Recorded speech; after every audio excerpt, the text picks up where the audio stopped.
And it's great to see you all and be all together again with all six artists. I'm really glad that we could all come together and hear from them about their creative journeys and their perspectives.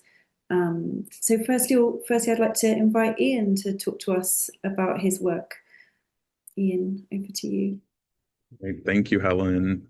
Good evening, everybody. So glad to have you all here. Thanks for coming, sharing space with us. Really excited about the show. Love all the other artists that are in it. So my name's Ian John Solomon, and I have a practice that's really primarily concerned with exploring or investigating spaces and how we connect with them. I like to say from like the spiritual to the political, just a little bit about my background. Outside of the art, I do a lot of organizing around connecting Black and Brown folks to outdoor spaces, as well as a lot of media. So my background is broadcast journalism. So I do some reporting with PBS, as well as a lot of local organizing around, yeah, connecting folks to the outdoors. And so that really extends into my practice, both narratively and through material as a way to really explore these themes in like a creative way. How do we imagine futures? How do we revisit histories? And how do we do that through, a really foundation of photography? I've since mixed in a lot of different materials and craft into the photo exploration. But it really all just goes back into the narrative. For example, the two pieces, particularly that are in the show right now, like Solar Field, Van Dyke Lynch, as well as like Camp Van Dyke, really explore environmental justice on the east side of Detroit. And I like to, particularly with Solar Fields, Van Dyke Lynch, use metal. And that really comes from the inspiration of what it means to be from the east side of Detroit. What are the materials of the space? In addition to metal, I also like to work with glass because that kind of spiritual side of the practice, I think glass really holds that ethereal nature to it. I also make a lot of glass beads, and those really stand for like prayers. So it all works into each other, and somehow it ends up to me taking a picture of a casted glass cowrie to talk about Black migration across centuries. So it goes a lot of places, but all comes right back to the outdoors. I'll leave it there. Thank you so much, Ian, for that introduction. I love how you talk about material expression in your work. Thank you. So next we'll hear from Juan. Juan, would you like to introduce us to your practice? Thank you, Helen, and thanks, Leo. And yeah, same. Nice to see everyone. Thanks for having us again. So yeah, I'm Juan Orrantia, and when I talk about my work, I usually define it in the use of two words: dislocation and unsettling. These are two words that are tied for me to the to questions of representation that I've always been interested in, whether it's been representations of violence or masculinities or etc. But I've always then kind of situated these two kind of concepts that I take both as concept and form in a very broad history of looking and being seen. So it is within that tension of those two, both histories and experiences, where I really situate my work and where it kind of takes place. And this is a result of growing up in Colombia, being raised in Colombia and also living in South Africa for many years, where these questions have become part of my everyday life as well. What I tend then is to kind of think from the everyday, from a very kind of perspective of the intimate in a way, to think about the presence of colonial residues, of anti-colonial histories, of aesthetic narratives, and also of technology. So I'm also in general kind of interested in this idea of the limits of photography, and my work is kind of very weary about the medium, even though it's the medium I chose to work in. And that's kind of the ambiguity that I embrace, right? It's a medium that I consider problematic, and at the same time, it's a medium that I feel it's those problems that allow me to speak through it as well. And that's precisely kind of what I've been doing for the work that's on the show, where it kind of brings trajectories about my interest in color and working through color, on collage and montage, and also as a form of thinking and as a form of making, and nonlinearity. And those ideas about like looking at aesthetic narratives, etc. I'm thinking through the idea of the still life, for example, and really kind of going down the rabbit hole of color, particularly for this work that is called The Wretched Garden. Yeah, I think I'm kind of gonna let it there in terms of where I go with this practice. Thank you so much, Juan, for talking us through how you're thinking through photography and its complicated histories, as well as negotiating your own lived experience as part of that discussion. Thank you. Thank you. So next we'll hear from SHAN Wallace. Thank you, SHAN. Thank you. I'm really happy to be here. It's nice to see everybody. So the work that I have so I'm primarily an image maker. I work in collage and I'm an archivist as well. The show that's at Silver Eye really starts with the question of when does photography fail? I felt like over the last few years, I've kind of struggled as a photographer solely because I'm kind of starting to interrogate and critique the medium in a way that is concerning surveillance and consent and AI and kind of like these societal changes that are kind of regressing and progressing as far as the image. And so the work at Silver Eye really starts with when does photography fail? And to me, it's actually quite simple. I had made some images with a half frame camera, and I didn't find any use of the images, so I kind of just tossed them to the side. And I had already been working in analog image making, primarily in video. And I figured, well, if I'm working in this format with video, maybe I can insert these failed images into this process that I have in video. And so in the show, you're kind of taken on a tour of seeing these half frame images that initially I deemed as failures. But now, since the show's been up, I kind of have a little bit of pride in the work. And I feel really good about the compositions and the color scales of the work. And then you see what happens when the images are inserted into this analog process that I have.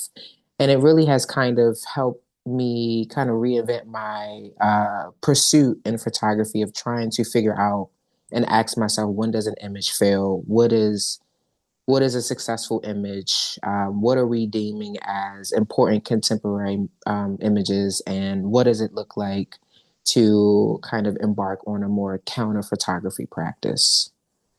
I'll leave it there. Thank you so much, SHAN. These are such interesting questions about what is a counter photography practice. Thank you. So next we'll hear from Christine Lorenz. Would you like to introduce us to your practice? Sure, yeah, thanks. I actually brought a couple of images to put up onto the screen, so I'll give you a little something to look at while I'm speaking here. Yeah. So I've been working with macro photography for a while, and what is one thing I find so compelling about macro photography is the capacity to give us a perspective shift, and that's not just shifting what we can visually see, but can shift our sense of our own scale and our relationship to other scales in the world. So I've been photographing salt crystals for a couple years now. And my screen is, I'm sorry, I got a little Zoom issue here. I'm just going to stop the share.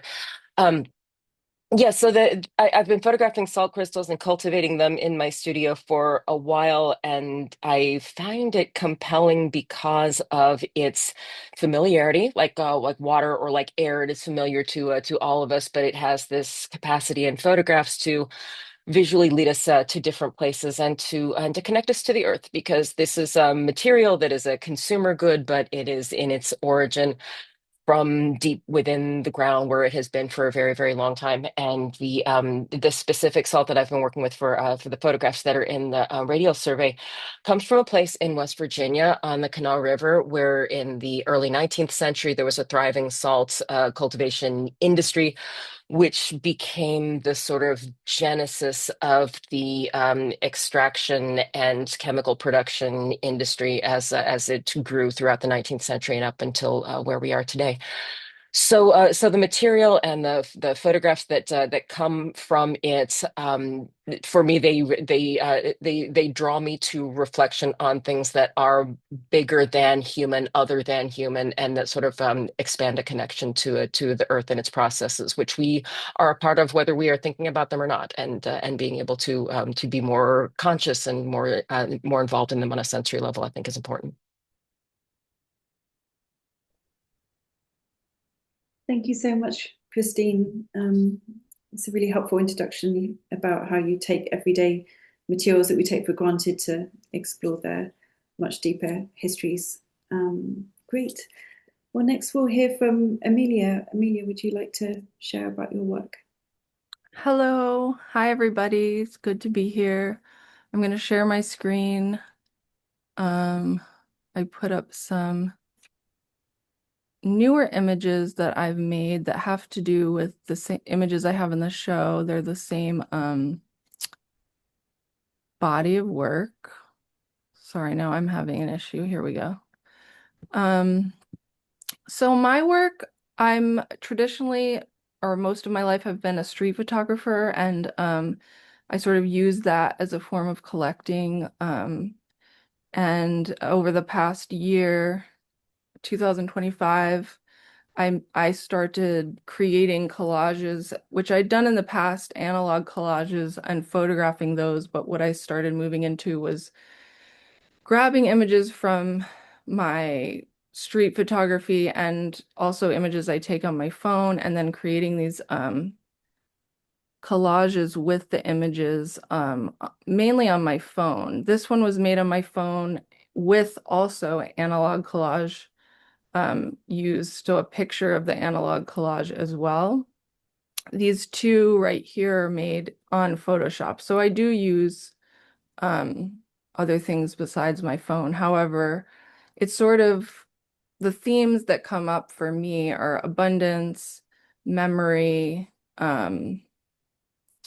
emotional attachment to time, debris, the piling of fragmented life, contemporary life, as well as past. So it's sort of a process of gathering, and this thing isn't working, so I'm just gonna exit out of this.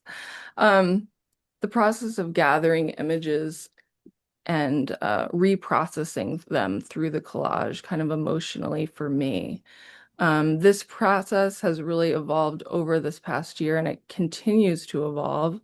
I was just thinking about work for my next show, and I was thinking about the last year as kind of where I was just processing all the work that I'd done in the last 5 years, and just it's almost like me like throwing up on all of these canvases, like all of this stuff and like what has happened to me. And so it's about me, and they're in some ways a self-portraiture, but it also addresses the fragmentation of our society, processing culture, processing, how that relates to me and my relation to the world and the spaces that I interact with.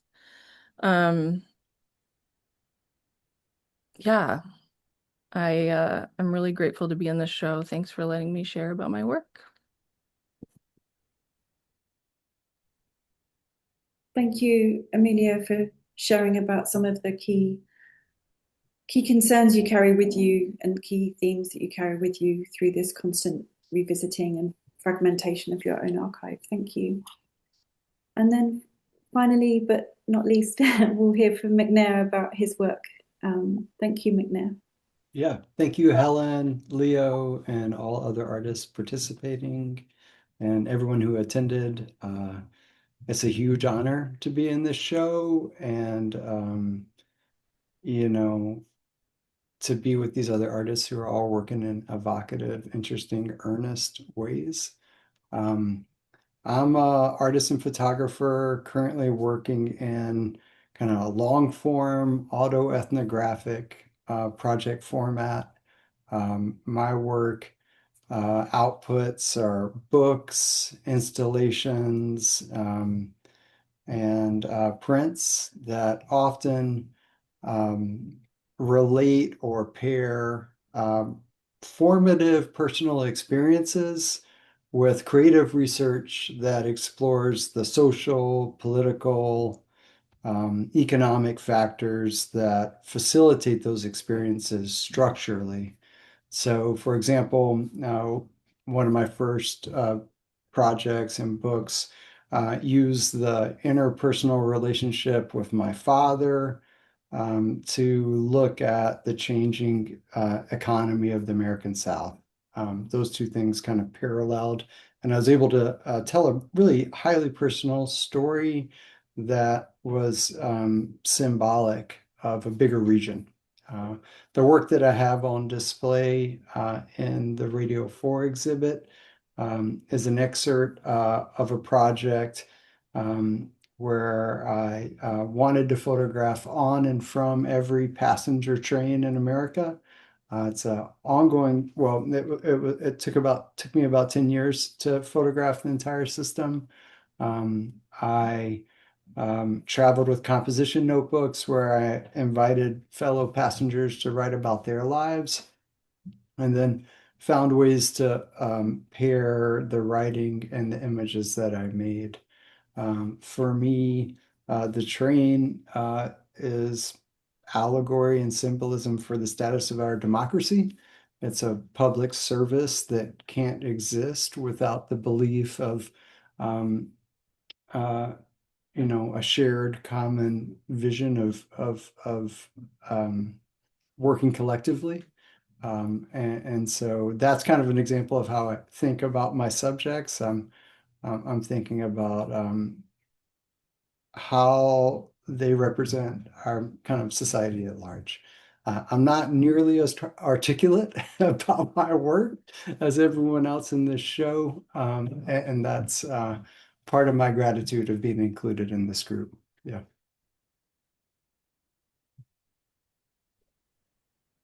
Thank you so much, McNair, for that introduction and that insight of how you interweave the personal with these wider social political histories, as well as touching on the collaborative process that was part of the work included in Radial Survey.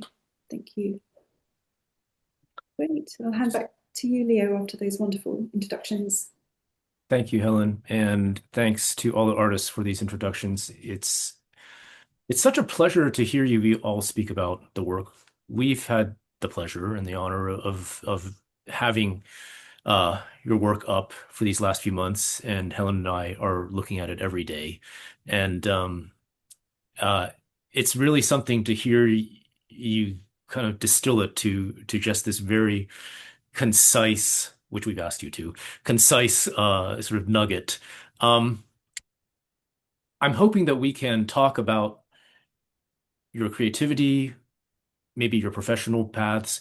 But before we step into the questions, which we've kind of discussed, I just wonder if at this moment, all of you hearing each other speak, if there's anything that kind of comes to mind that that you heard that resonated that you might like to, I don't know, that just trigger anything that you might like to share.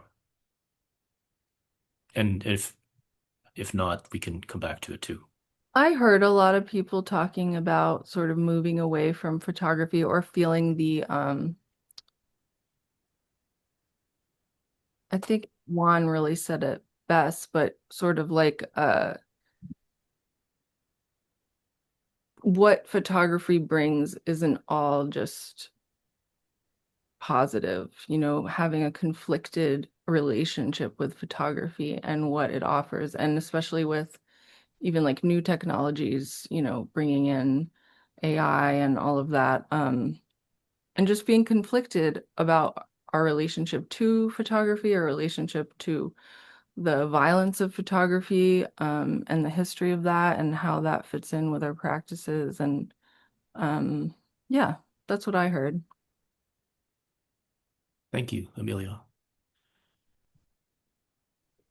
Yeah, I'll piggyback off of Amelia and just kind of expand that into almost hearing everyone kind of using the camera as a utility within their practice, like a means to an end almost. Like I will say I don't think any of us are too techy. We're not like we need this camera for this, all of that. But we do understand the camera in photography as being able to do something, even if we don't necessarily like what it always does. And there's like this danger with it.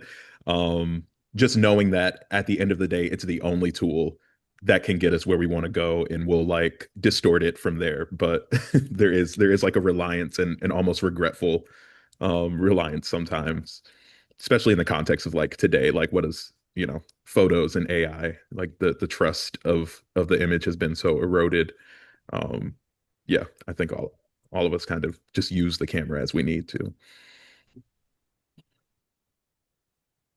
I do note that, well, thank you, Ian, for that. And just listening to you say that, I do note that you all engage very kind of, full-heartedly with photo technology and photography, either as it is, as it was, as it might be, as it could be, that that there's definitely some idea of what photography is or has been that is sort of like an object in each of your practices that you're reacting to or responding to or building upon. Like the work, all of you, the work comes from a history of image making, um, not from a totally novel place. I'd love to add on to that if I could just kind of jump in. I was thinking a little bit about the work in the show and feeling that it's a very taken as a group, this body of works together is a very inclusive vision of what photography is and what it can be. You know, there's across everyone's work, I think, um, uh, sort of a valuing both of historic practices and or aesthetics, as well as openness to experimental processes and presentations. And often some of the people included, Amelia, for example, your process is quite experimental in terms of collage and how you're assembling that on a mobile device. That's a quite a new approach to that. However, the presentation is quite traditional. It's still a print, right? Um, and Shan, some of your half frame images are very much traditional photography, yet they're assembled in this presentation with moving video that's quite abstract.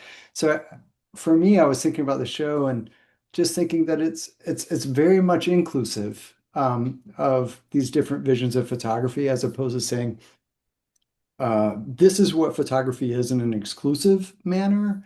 And also, I felt like there was a commonality of valuing sort of a felt truth over a factual truth in all of the work printed, and I was really appreciative of that. Yeah, I agree. I feel like the show, if someone who was interested in learning more about photography entered Silver Eye, I feel like they would leave with much perspective. I feel like we all offer our own approach where there are a lot of differences and also similarities.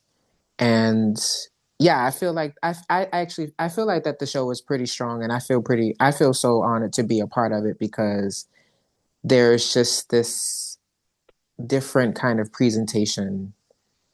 Everyone is you there's you can just be offered a lot of different kinds of approaches and perspectives and materials and from Christine's work to McNair's work, like McNair, in your practice. First of all, I have a friend who's a huge fan of yours. Um, and he was so excited to see us in the show together. But you offer this like beautiful sense of care and camaraderie in your process that I think a lot of times photography is it doesn't allow to kind of like become a more visual part of the process. I think that what you do is such an invisible part of the process and you kind of bring it to light. And so there's just this beautiful in Christine, like the care of salt and the interest of salt is just so fascinating. And I just feel like all of us are attempting to find ways to care about the medium and to care about the image and to care about kind of countering what is kind of supreme now with photography, which ultimately is my approach. I'm like critiquing the medium so much that I'm like going the opposite way of the things that I am seeing. And I think that we're all kind of doing that in our own way, which I feel like there's camaraderie in all of us as image makers. I definitely feel that, and when I in being able to see what you've done with the different levels of materiality of the image becomes it sort of mutates through an electronic form to a physical form and back to a different kind of an electronic form, and the I see doubt in what the image used to represent. I mean, there was a time that I think all of us can remember when we thought of photographs as icons or sort of authoritative in a way that we just really don't take for granted any longer. And we're all sort of treating the medium now. I think the all of the wonderful artists that are in this show that I'm so lucky to be able to meet and talk to are treating the medium in their own ways with a lot of faith in its capacity to connect people. Whether it is like Amelia has this way of like bringing these sort of like images that are captured from all these different places that brought together, they become so much more. More than the sum of their parts. They're this sort of like a flow, these captured moments in a flow of images that become very, very personal and very open to just like bringing other people into this sort of experience of life. And this McNair's watching these other people sort of traveling in transit from one phase of where they are in their lives to another, and bringing all of this incredibly rich narrative into the gallery space. There's there's hope and there's faith in the capacity of the medium to connect us and to allow us to see something more through it. And there's Yeah. hope in the shared authorship, especially in McNair's work. You know, the folks writing and the notebooks and I think that many of us take for granted how just important and sacred it is to just be heard and Yes. to just to be seen. And so I think to see the text in the show, I think offers really a beautiful moment to like actualize like what photography can be and what it is and all the ingredients that make the story what the story is and that makes the photographer a great photographer and a thoughtful one. Yeah. And so I think about that component a lot because as an archivist and a documentary photographer, I'm always thinking about shared authorship. And I'm always thinking about like how communal can this work be? Like how, without saying the word community, because I'm actually quite tired of hearing it, but how can we all play a role and how can we all contribute to this image or to this narrative or to the story? And so I'm just always thinking about that shared authorship where it's more of a we did this thing. We're Well, here. so always a collaboration, no matter what it is. I feel like in photography, it's always a collaboration. McNair, he's like, Yeah, I just want to say this before the conversation moves on too much, but I had this wonderful moment with Juan at the show about one of his images it's kind of has a big field of orange in it and then a large black shape in the foreground, and you sort of see repetitions of that shape throughout the picture. And I'm trying to ask myself, what's the light source here? And how does this shape get over there and here and here? And I'm just loving going through that process of trying to figure out how the image was made. And I just said, Juan, I just can't figure it out. Like, what is that shape? And he's like, you're gonna hate this answer. It's the shadow of a cactus. And in reality, I just love that answer because it revealed his sort of like faith and optimism to work intuitively, right? And to trust that highly personalized, intuitive value system. And I think that kind of gets back to what Christine is saying, is that that reflects and you see that in every artist in this show, and that reflects an optimism and a belief in the medium at its core, that we are all working in a way that's highly intuitive and believe in sort of the power of the medium when doing so. I think that's really important to note. I love that in this conversation that the intuitive and care have both kind of come to the foreground. And I believe that many forms of work can be about care if there is that kind of attention and desire on the part of the artist, and that can bring forward something that's really, really powerful for the audience. And we, Helen and I, one of the things that Silver Eye offers is support for emerging artists. It's the material support and the financial support, but also the curatorial support. And we hope that artists who we engage with will have an opportunity in working with us to advance their practice or their thinking, or just whatever, advance themselves in some way. And that vulnerability, advance themselves in some way while working with us. And that vulnerability, I think, does open up a kind of way of being willing to show work that is itself vulnerable, and that then can elicit a sense of care and concern, and that people who come in and look at the work can get that emotional experience, even if it is not like super articulated. I feel that there's a kind of emotional valence, if you will, to the work that's in the gallery that sets a tone.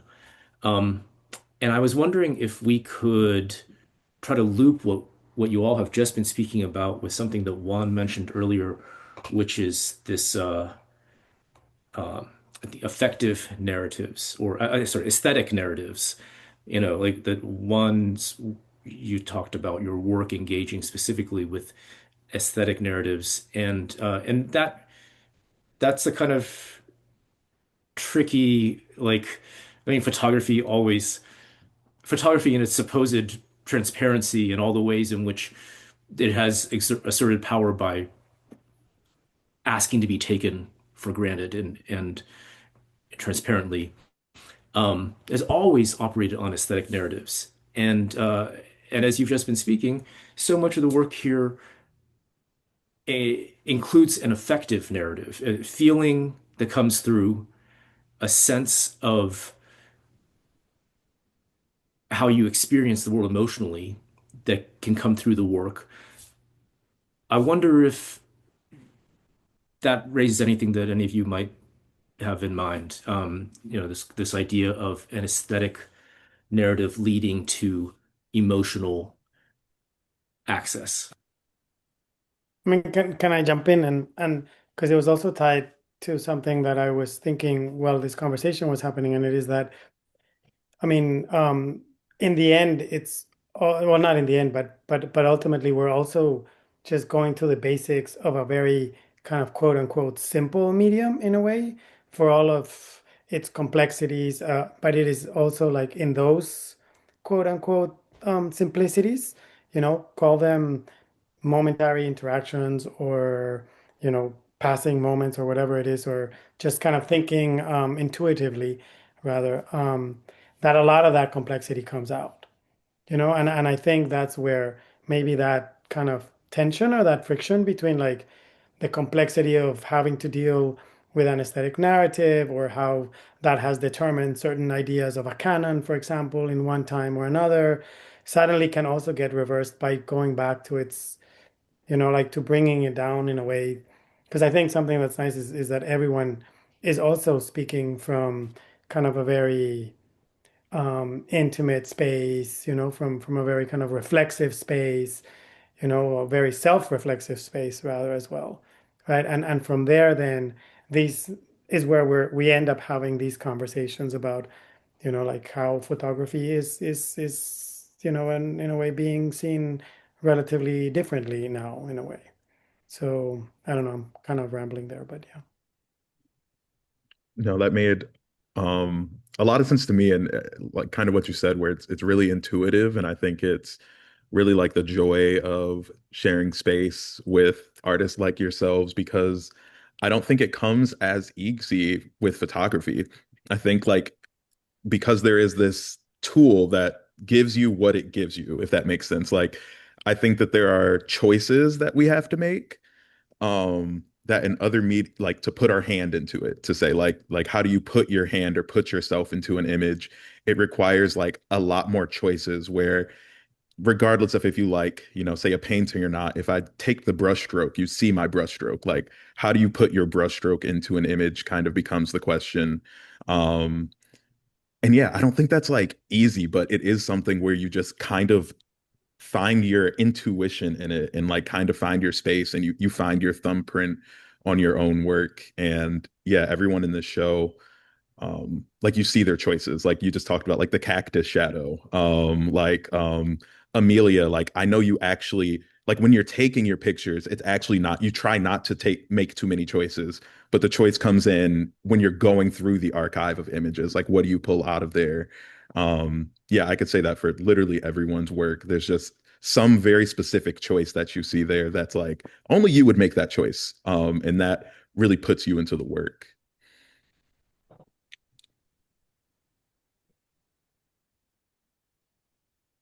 All right. Well,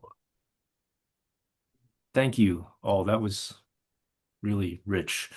Uh, I'm going to turn back to our scripted questions. Um, and I was hoping, yeah, like, how is participating in Radial Survey situated within both your own creative trajectories and the communities or networks that you move through in your practices? And I ask that because, we position ourselves at the center of this 300-mile radius where really these different art communities are each the center of their own community. And so we have a little opportunity here to interact, which is nice. And we are able to give, hopefully, your work some visibility regionally or even nationally, just through the attention that we can shine on it. But you all have your own paths. You've been doing different things. In the time that we have been working with you, you've been involved in many different things. And I wonder if we could talk a little bit about kind of where this particular experience fits in with your larger direction and scope and what you're interested in.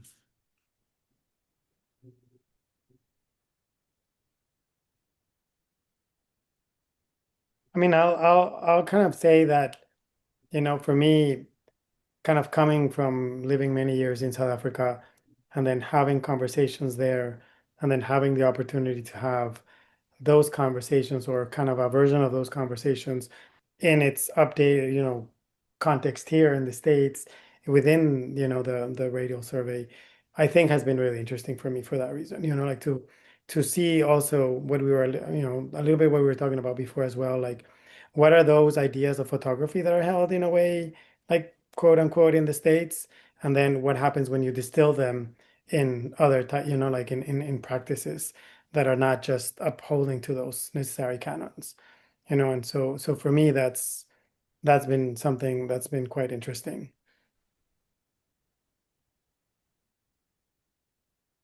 I mean, I feel like for me, it's really nice to be outside of, the community that I'm in and see artists that are, in the vicinity, I guess.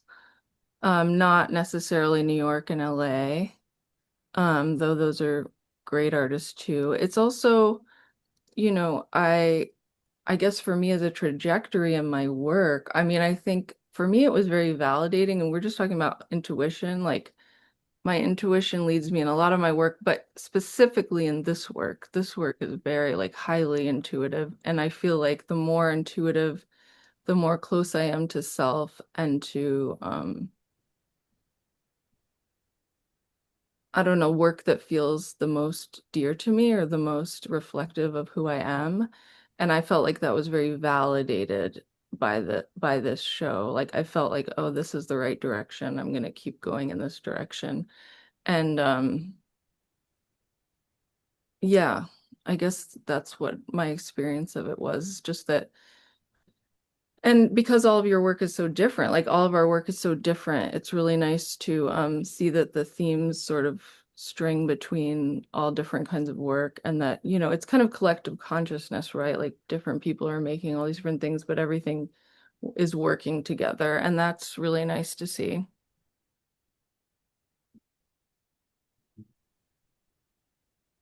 Um, yeah, kind of same. Like I feel like um I had been working on this and experimenting so much alone, and like telling my partner about it.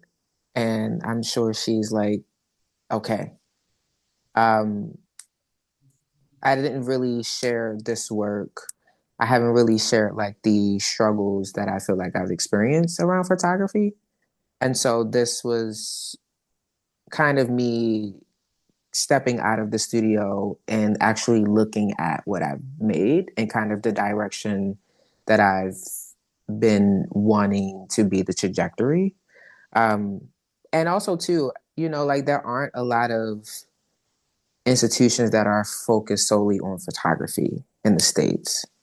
And so it feels very affirming, and it's exciting to kind of contribute to an institution that values the spectrum of photography and values artists who are working in ways that are just their way. And so I think, yeah, I think that this show just really solidified for me, like, okay, like you're in your head a lot, but also too, like you've seen this work materialize now. Like now you've reached a place where you have something that you can build on, and there's like a real trajectory here of working in this way and exploring this medium. And because like this analog image making way, it's very it's not going to be around for a long time, because so much of the equipment that I'm working with is so old. And You're not allowed to get onto the password. Ooh, I gotta feed the baby. Wicked. period. But so much of the equipment is old, and so I feel like this is a critical time in my practice, because I know that I won't be working in this exact way for a long time. And so that just, yeah, ultimately I feel like incredibly grateful, and like I feel sure. Yeah. I found this exhibition really helpful in terms of what I'm working on. A lot of my projects, kind of all of my projects, tend to have some kind of text component to them. Um, the project I described previously, the book about the American South, it utilized like family histories and broke them apart and reassembled them in abstract ways. And the text kind of creates context and a foundation for the imagery, but I'm trying to always work with it creatively in non-traditional manners as well. A project that I'm working on now uses the text of a 19th century court case. It's a civil suit about a man having multiple wives, and a contemporary court case between an artist and an art collector, and pairs that with some images that I've made to look at inequities across different social economic eras of our country. With this project, this is an excerpt of kind of a bigger book project that was exhibited in the show. And prior to the show, I had really been working with people's handwriting visually, so I'd kind of all these writings have been kind of collected, scanned, and had been sort of wrestling with that to get it into the book format in a way that was compelling. And this show sort of forced me or gave me the opportunity to explore just working with it differently, typesetting it and kind of releasing it a little bit from its original format. And then that has really helped me kind of just flow it into like a completely different assemblage for the book that's coming together here. So I found that really helpful. In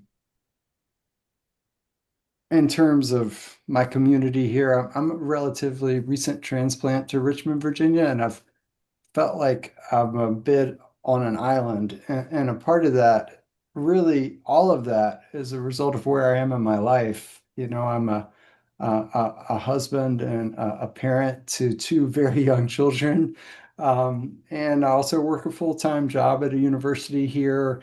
And so I don't necessarily have the art community that I had 3, 4, 5 years ago, where I had a critique group that I met with once a month, and I was at every exhibition opening and just really in the mix of the conversation. And so for me, being involved with this has just been wonderful because it's introduced me to new artists on the East Coast, and given me the opportunity to kind of re-engage at a time where I carry lots of responsibilities in other aspects of my life as well.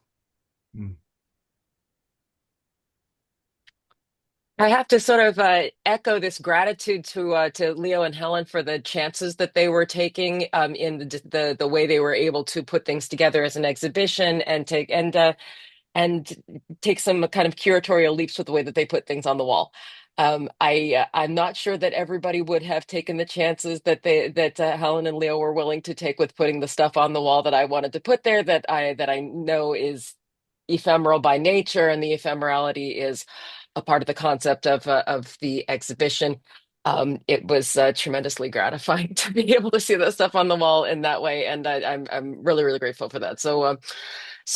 But just to the work that I do is uh, very isolated a lot of the time, and to be able to be in the company, to have the output be in the company of these other artists, that through your curatorial choices and the way that you sort of frame these things and the dialogue that you create around them really builds these connections with these other artists. It's a really, really, really wonderful experience, and I hope to be able it's given me new ways of thinking about how photographic practices can relate to each other. And like a lot of the other artists that work in this region outside of New York and LA and the bigger metropolises, I work in higher education. I think a lot of us spend a lot of time talking to students and sort of like trying to cultivate practices among students that are open to what the medium can be, and to be able to have this organization here in this city to bring the students to. They're exposed to this, and it's really wonderful. Not a New York centric practice. Not that there's anything wrong with New York, but there's so many other things that are happening, and that we can bring together in this way. I'm really happy to be a part of that. Yeah, I'll just like echo everyone, pretty much everything everyone said, essentially. It was, yeah, just incredibly validating to be in the space. I think when talking with Helen, I remember when Helen first sent me like the pics for the show, and I was like so excited because I was like, oh my God, this is like you see it, like you actually see it. And I think like many people have said, like when you're working in this way, experimenting in this way, especially somewhat isolated, it's hard to tell if what you're doing is actually translating over whatsoever. Especially like the 4 works I have up in the show are all from 4 different bodies of work. The Cowrie picture I sent to Helen like the first week of July, almost after like we had to have our deadlines. I'm like, actually, I just made this and I want to put it on the wall. So having the ability to do that and have it be seen and appreciated in that way was just, yeah, just incredibly validating, especially just experimenting with new materials and whatnot. And then also connecting with everyone else in the show was so, so special. Like I knew Amelia, me and Amelia went to grad school together, but everyone else I'd never met in person. I was a digital fan of Shan's from way back when. But it's just been such a joy. And then outside of the work itself, coming to Pittsburgh was great. I'd never been had the chance to come to Pittsburgh.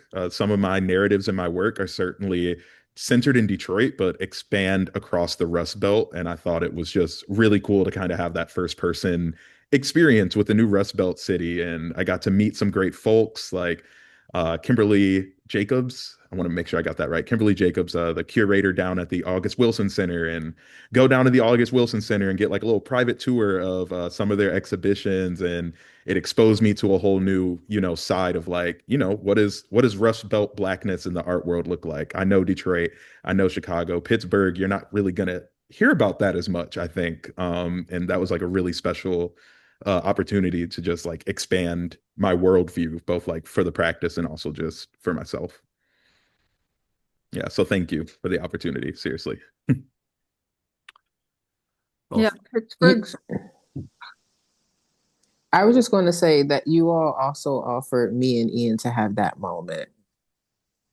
That was incredibly special for me and very affirming. And so that wouldn't have happened.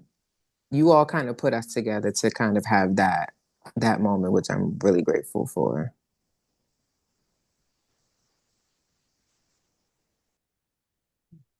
the symposium was very special. We want to bring people together and talk about ideas and talk about art when we did, but there was so much personal connection that happened there that was really kind of beyond expectation, and I know I speak for Helen, we were incredibly grateful and honored to be part of that.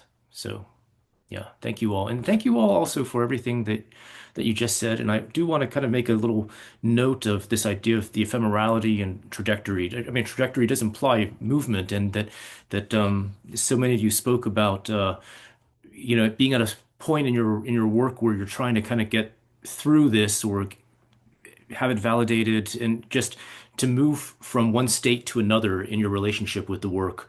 There is an ephemeral part of that where you don't, as Shan says, you're not always going to be making work in this way forever, and there always is movement. Uh, and I feel like that's something worth talking about. We look at artwork as objects, but really it's part of a very long, lifelong, continuous process of learning and changing and reevaluating. So.